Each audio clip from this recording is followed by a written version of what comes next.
Hello students, मैं देशमुख सिंह, सहायकाचार्य रसायन विज्ञान। आज बीएससी पार्ट फर्स्ट की इनऑर्गेनिक केमिस्ट्री की क्लास में हम बात करने वाले हैं एक नए टॉपिक की, जिसका नाम है संकरण, जिसे हम बोलते हैं हाइब्रिडाइजेशन। आप सभी पहले की क्लासों में इस शब्द को पढ़ भी चुके हैं और इस शब्द का मतलब भी जानते हैं, लेकिन हमें यहाँ पर इसकी डिटेल स्टडी करनी है। तो आइए वीडियो के माध्यम से इसे समझने का प्रयास करते हैं। ये जो संकरण है, उस संकरण की जो परिघटना है या जो हाइब्रिडाइजेशन है, उसका प्रतिपादन सबसे पहले जो वैज्ञानिक थे पॉलिंग, उनके द्वारा किया गया।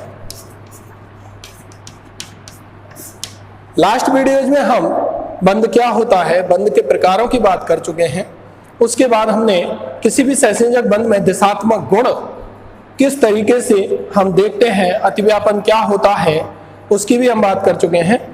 और हमने बीबीटी के आधार पर या संयोजकता बंध सिद्धांत की विशेषताएं क्या हैं, किसने बीबीटी को दिया था, क्या कमियां बीबीटी में रही थी, और संयोजकता बंध सिद्धांत के आधार पर हम हाइड्रोजन अणु के लिए तरंग फलन के आधार पर हम किस तरीके से साई टोटल का मान कैलकुलेट कर सकते हैं और उसके द्वारा हम किस तरीके से बंध लंबाई और बंध ऊर्जा का मान ज्ञात कर सकते हैं, ये बात हम कर चुके हैं।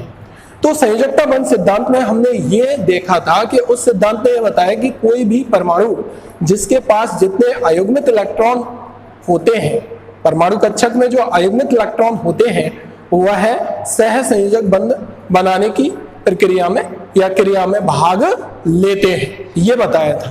तो इस आधार पर यदि हम संकरण पर जाएं, संकरण की परिघटना का प्रतिपादन करने की आवश्यकता क्यों हुई, उसको यदि हम समझने का प्रयास करें तो देखिए, बीबीटी ने बताया कि कोई भी परमाणु है, उसके पास परमाणु कक्षक में जितने अयुग्मित इलेक्ट्रॉन होते हैं, वो अयुग्मित इलेक्ट्रॉन ही बंध बनाने की क्रिया में भाग लेते हैं। इस आधार पर यदि मैं बोरॉन है या मेरे पास कार्बन है या बेरिलियम है, जो मेरा 4 नंबर पर आता है, इसका परमाणु क्रमांक 4 है, इसका 6 है, इसका 5 है, और यदि मैं इसका इलेक्ट्रॉनिक विन्यास लिखूं तो मैं लिखूंगा 1s2 2s2 2p1।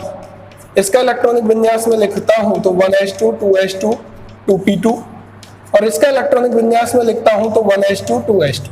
ठीक है, यदि मैं इसे भी खोल करके लिखता हूं तो मैं यहां लिख सकता हूं 2px1 2p/0 और 2pz0। ये 2p की फॉर्म इस तरीके से हो सकती है, 2p2 की फॉर्म इस तरीके से हो सकती है 2px1 2p/1 एंड 2pz0। यहाँ 2p है नहीं। तो देखिए, अगर मैं ये कहूं यहां से कि मेरे पास बेरिलियम है या बोरॉन है या कार्बन है, इसके पास कितने अनपेयर्ड इलेक्ट्रॉन आपको दिखाई दे रहे हैं?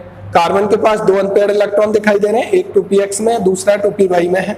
बोरॉन के पास आपको एक अयुग्मित इलेक्ट्रॉन दिखाई दे रहा है, जो कि इसके 2px कक्षक में उपस्थित है। बेरिलियम के पास कोई भी अयुग्मित इलेक्ट्रॉन नहीं है, सभी युग्मित इलेक्ट्रॉन हैं।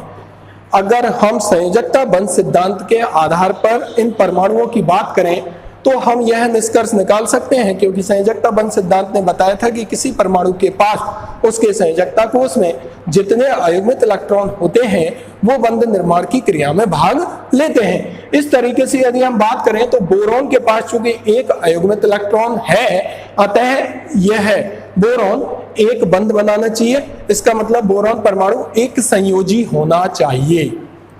कार्बन के पास देखिए आप 2 अयुग्मित इलेक्ट्रॉन है, एक 2px में और एक 2py में। तो इस आधार पर यदि हम बीबीटी के आधार पर कार्बन की बात कर रहे हैं तो कार्बन को द्विसंयोजी होना चाहिए, क्योंकि वो 2 बंध बना सकता है। बेरिलियम है तो बेरिलियम के पास कोई भी अयुग्मित इलेक्ट्रॉन नहीं है, तो इसकी संयोजकता 0 होनी चाहिए। जबकि हम जानते हैं कि जो बेरिलियम है वो द्विसंयोजी होता है, बोरॉन है वो त्रिसंयोजी होता है, क्योंकि वर्ग 13 में आता है। कार्बन है वो वर्ग 14 में आता है, तो चतुर्संयोजी होता है, 4 संयोजकता बना सकता है, 4 बंध वो बना सकता है। लेकिन यदि हम बीबीटी की बात कर रहे हैं तो बीबीटी या संयोजकता बंध सिद्धांत के आधार पर बोरॉन कैसा होना चाहिए? एक संयोजी, परंतु वास्तव में कैसा होता है? त्रिसंयोजी, 3 संयोजकता होती है। कार्बन इस आधार पर यदि बीबीटी के आधार पर देखें तो होना चाहिए द्विसंयोजी, लेकिन वास्तव में कार्बन होता है चतुसंयोजी। ऐसे ही बेरिलियम की बात करें तो इसकी संयोजकता कोई होनी नहीं चाहिए क्योंकि इसके दोनों ही कक्षक पूरी तरीके से भरे हुए हैं, लेकिन बेरिलियम होता है द्विसंयोजी।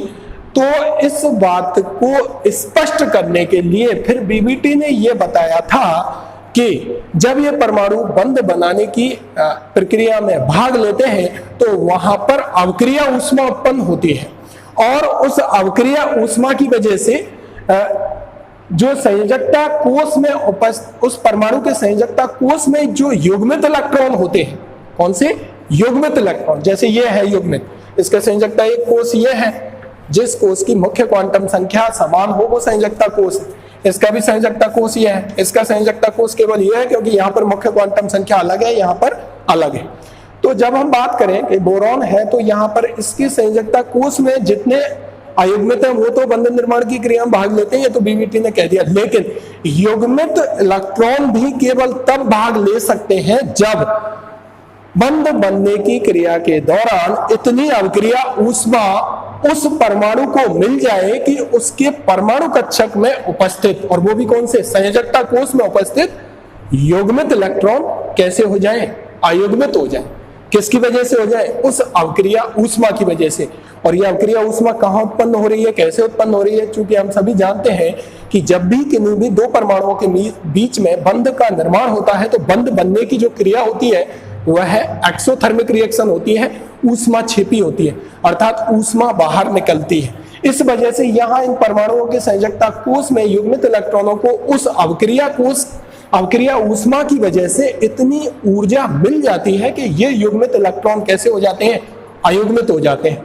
इसका मतलब यह हुआ कि यदि मैं यहाँ की बात कर रहा हूं तो यहाँ पर ये कैसे हो जाएंगे, अयुग्मित हो जाएंगे। जैसे मैं यहाँ बात कर रहा हूं तो यहाँ पर अगर ये अयुग्मित हो जाए तो ये हो जाएगा 2s1, 2px1, 2py1 and 2pz0। कब, अवक्रिया ऊष्मा से प्राप्त ऊष्मा के द्वारा ये युग्मित इलेक्ट्रॉन इस यहां से युग्मन टूट जाएगा, इतनी ऊष्मा मिल जाती है कि यहां से नहीं निकल सकता। क्या यहां से इसलिए नहीं निकल सकता क्योंकि केवल संयोजकता कोष में इलेक्ट्रॉन होते हैं, उतनी ही ऊष्मा अवक्रिया ऊष्मा से उत्पन्न हो पाती है। इस वजह से केवल संयोजकता कोष में युग्मित इलेक्ट्रॉन ही बाहर निकल सकते हैं। यहां से निकल के एक इसमें चला जाएगा, ये इसमें चला जाएगा, तो इसका इलेक्ट्रॉनिक विन्यास 2s1, 1s2 तो है ही, 2s1, 2px1 पहले से था, 2py1 हो चुका है, 2pz0। अब इसके पास कितने अयुग्मित इलेक्ट्रॉन हो चुके हैं, 3, और ये 3 अयुग्मित इलेक्ट्रॉन होने की वजह से यह त्रिसंयोजी होगा, 3 बंध बना लेगा। और जो बात बीबीटी ने कही थी वो बात की स्पष्टीकरण यहां मिल जाता है कि अवक्रिया ऊष्मा के कारण इसके पास अयुग्मित इलेक्ट्रॉनों की संख्या बढ़कर के 3 हो जाती है। जैसे हम यहाँ बात करें तो यहाँ भी ये संयोजकता कोष में इस पूर्ण पूरित कक्षक या युग्मित इलेक्ट्रॉन यहाँ से ट्रांसफर होगा और किस में चला जाएगा, 2pz में। उसके पश्चात इसका इलेक्ट्रॉनिक विन्यास हो जाएगा 2s1, 2px1, 2py1 और 2pz1। ठीक है, यहां से क्या होगा, यहां ये पूरा भरा हुआ है तो यहां से हम लिखेंगे कि 2s1 एंड 2px1। ठीक है, यहां से ही चला जाएगा।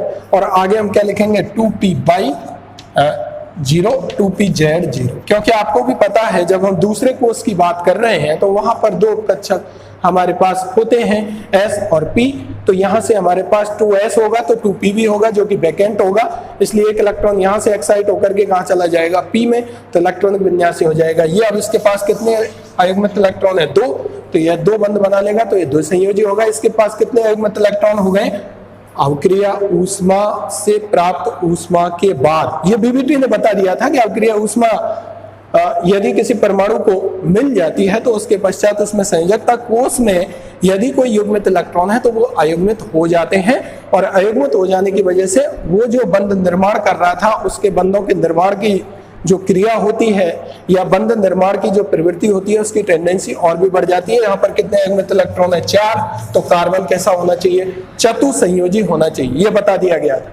लेकिन जब ये चारों कक्षक आपस में मिलेंगे, देखिए sp के साथ मिलेगा, तो आपने वहां पर पढ़ा था कि sp अतिव्यापन होगा, कैसा अतिव्यापन होगा, sp अतिव्यापन होगा। आपने वहां पढ़ा था कि एक होगा ss अतिव्यापन, एक होगा pp अतिव्यापन। ये आपस में मिलेंगे, ठीक है, अभी हम बात करेंगे।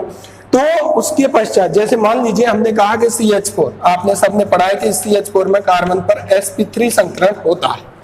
वो कैसे होता है अभी हम बात करते हैं।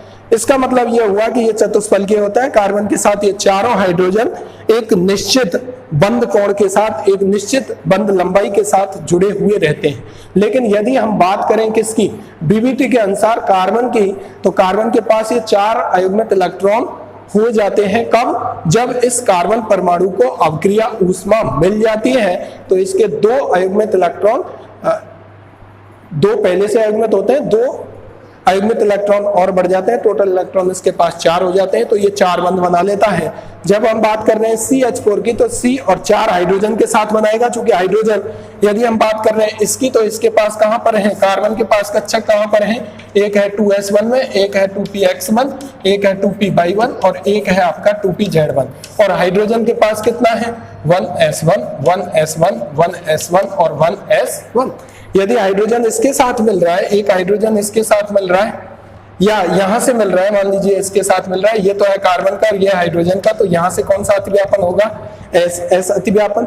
ये इसके साथ मिल रहा है, आपस में अतिव्यापन हो रहा है, परमाणु कक्षकों का आपसी संयोग हो रहा है, तो यहां से कौन सा अतिव्यापन होगा, sp अतिव्यापन।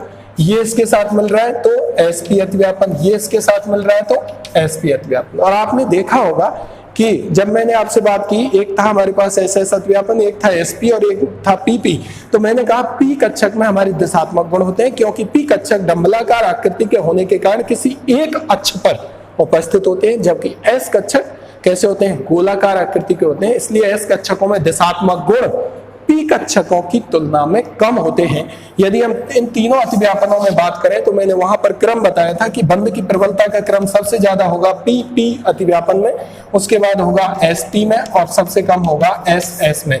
उसका कारण भी मैंने आपको बताया, यहाँ पर दिशात्मक गुण ज्यादा है, यहाँ पर इसके कंपैरिजन में कम है, और यहाँ सबसे कम है क्योंकि S कक्षक गोलाकार है और P कक्षक डंबलाकार है। इस आधार पर यदि हम बात करें तो देखिए यहाँ पर कार्बन के साथ ही इन चारों हाइड्रोजन परमाणुओं के द्वारा बनाए गए बंध की प्रकृति अलग अलग हो सकती है। बंध की प्रकृति से मतलब क्या है, बंध लंबाई अलग अलग हो सकती है, क्योंकि बंध की प्रबलता अलग अलग है, क्योंकि एक तो बंध बन रहा है SS अतिव्यापन से, दूसरा बंध बन रहा है SP अतिव्यापन से। इसका मतलब यह हुआ कि SP अतिव्यापन में दिशात्मक गुण ज्यादा है, अधिक प्रबल बंध बना है किसकी तुलना में, SS बंध की तुलना में, जैसा कि मैंने यहां अभी आपको बताया था। इसका मतलब जब CH4 अणु की हम बात करते हैं तो CH4 में कार्बन के साथ ये जो चारों हाइड्रोजन बंध बना रहे हैं, अर्थात 4 कार्बन हाइड्रोजन बंध बने हुए हैं, वो चारों कार्बन हाइड्रोजन बंध एक जैसे नहीं है, क्योंकि कहीं तो SS अतिव्यापन हो रहा है और कहीं SP अतिव्यापन हो रहा है, और SP अतिव्यापन में दिशात्मक गुण SS अतिव्यापन से अधिक हैं। अतः चारों ही बंध एक ही प्रकृति के नहीं होंगे, उनकी बंध लंबाई अलग होगी, उनकी बंध ऊर्जा अलग होगी। इस बात को स्पष्ट करने के लिए, जबकि आप सभी जानते हो क्योंकि आपने संकरण पढ़ा हुआ है, तो संकरण के आधार पर आप सभी जानते हो कि CH4 जो अणु होता है वो चतुष्फलकीय होता है। वहां पर कार्बन से जुड़े हुए चारों हाइड्रोजन एक निश्चित कोण पर, जिसे हम बोलते हैं 109 डिग्री 28 मिनट पर अभिविन्यासित होते हैं, और बंध दूरी भी बराबर होती है, बंध लंबाई भी बराबर होती है, बंध कोण भी बराबर होता है। जबकि यदि हम बात करें BBT के आधार पर, जब हम अतिव्यापन के आधार पर बात कर रहे हैं, तो यहाँ पर ये बात स्पष्ट होती है, क्लियर होती है कि यहाँ पर बनने वाले बंध की प्रकृति कैसी है, अलग अलग है, क्योंकि एक बंध S अतिव्यापन से बन रहा है तो दूसरा बंध SP अतिव्यापन से बन रहा है। इसलिए बंध ऊर्जा और बंध लंबाई जो है वो अलग अलग है। इसी बात की व्याख्या करने के लिए वैज्ञानिक पॉलिंग ने कि जो CH4 अणु है, उस CH4 अणु में 4 कार्बन हाइड्रोजन जो बंध बन रहे हैं, ये 4 कार्बन हाइड्रोजन बंध एक ही प्रकृति के हैं, अर्थात एक जैसे हैं। इन चारों ही बंधों की बंध ऊर्जा और बंध लंबाई सब कुछ बराबर है को स्पष्ट करने के लिए वैज्ञानिक पॉलिंग ने संकरण की परिकल्पना को प्रस्तुत किया था और बताया कि यहाँ पर ये चारों कक्षक आपस में ऐसे अतिव्यापन करेंगे कि बनने वाले जो कक्षक होंगे वो कक्षक ऊर्जा और दिशा में, दिशात्मक गुणों में समान होंगे और बनने वाले जो बंध हैं उनकी प्रकृति भी समान होगी। उसी परिघटना को हम बोलते हैं संकरण। तो देखिए संकरण को हम किस तरीके से परिभाषित कर सकते हैं। तो संकरण की परिभाषा में हम ये कह सकते हैं कि कोई भी परमाणु, जो वैज्ञानिक पॉलिंग ने दी थी और किस लिए दी थी ये मैंने आपको बताया कि CH4 के अणु में बीबीटी ने जिस आधार पर CH4 अणु की प्रकृति की व्याख्या की और बताया कि 4 कार्बन हाइड्रोजन जो बंध बन रहे हैं उनमें SS और SP अतिव्यापन हो रहा है, तो 100% ये बात भी सही है कि SP अतिव्यापन से बना हुआ बंध अधिक प्रबल होगा, SS अतिव्यापन से बना हुआ बंध SP अतिव्यापन की तुलना में दुर्बल होगा। जहां बंध जितना ज्यादा प्रबल होगा बंध लंबाई उतनी ही कम होगी, यहां पर बंध लंबाई उतनी ही ज्यादा होगी, इन दोनों की यदि हम तुलना कर रहे हैं। लेकिन पॉलिंग ने यह कहा कि ऐसा नहीं होता है। क्यों नहीं होता है? तो उसने इसी क्यों के कारण को स्पष्ट करने के लिए संकरण को प्रस्तुत किया था, संकरण की परिकल्पना को प्रस्तुत किया था। ये एक हाइपोथेटिकल फिनोमेना है। हाइपोथेटिकल से मतलब क्या है कि जो हमको एक्सपेरिमेंटल प्रूफ मिल चुके थे उन एक्सपेरिमेंटल प्रूफ को क्लैरिफाई किया है। संकरण की जब हम परिभाषा की बात करते हैं तो हम इस तरीके से परिभाषित करते हैं संकरण को कि किसी परमाणु के संयोजकता कोष के परमाणु कक्षक किसी परमाणु के बाह्यतम कोष या संयोजकता कोष के समान ऊर्जा, कोई भी परमाणु आपका है, मान लीजिए परमाणु A है, इस परमाणु A के संयोजकता कोष, संयोजकता का मतलब, कोष का मतलब है बाह्यतम कोष, बाह्यतम कोष के लगभग समान ऊर्जा ऐसे कक्षक उस परमाणु A के संयोजकता कोष या बाह्यतम कोष के ऐसे परमाणु कक्षक जिनकी ऊर्जा कैसी हो, समान हो, समान ऊर्जा और आकृति कैसी हो, भिन्न भिन्न हो। जैसे अभी हमने कहा था S और S, इनकी तो आकृति और ऊर्जा समान है, लेकिन S और P ऊर्जा समान है क्योंकि इनका मुख्य क्वांटम संख्या समान है, ऊर्जा लगभग समान है, लेकिन आकृति क्या है, भिन्न भिन्न है। तो संकरण की परिभाषा में हम क्या कहते हैं, किसी भी परमाणु के संयोजकता कोष या बाह्यतम कोष के ऐसे परमाणु कक्षक जिनकी ऊर्जा समान परंतु आकृति भिन्न भिन्न या समान हो, आपस में मिश्रित होकर, आपस में संयोग करके निश्चित संख्या में जिन कक्षकों का निर्माण कर लेते हैं वो कक्षक हमारे कहलाते हैं संकरित कक्षक, तथा बने हुए कक्षकों को हम बोलते हैं संकरित कक्षक और इसी परिघटना को हम बोलते हैं संकरण। अर्थात संकरण की परिभाषा कैसे निकल के आई, लास्ट एंड फाइनली हम बात करते हैं किसी भी परमाणु के संयोजकता कोष या बाह्यतम कोष के ऐसे परमाणु कक्षक जिनकी ऊर्जा समान हो, आकृति भिन्न भिन्न हो, आपस में मिश्रित होकर के समान संख्या में, समान संख्या से मतलब जितने मिल रहे हैं उतने, समान संख्या में समान ऊर्जा तथा समान आकृति